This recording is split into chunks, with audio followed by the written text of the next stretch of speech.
చెప్పేవా చెవిలోన ఒక మాట, పువ్వులతో తుమ్మెద చెప్పే మాట.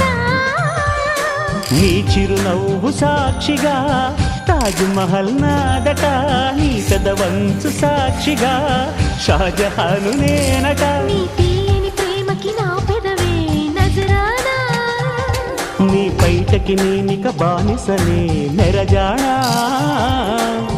అనంతాల ఆత్మ నీవై చేరుకున్న వేళలో, కోకలు కట్టిన కోయిలా కమ్మని కౌగిలియవే.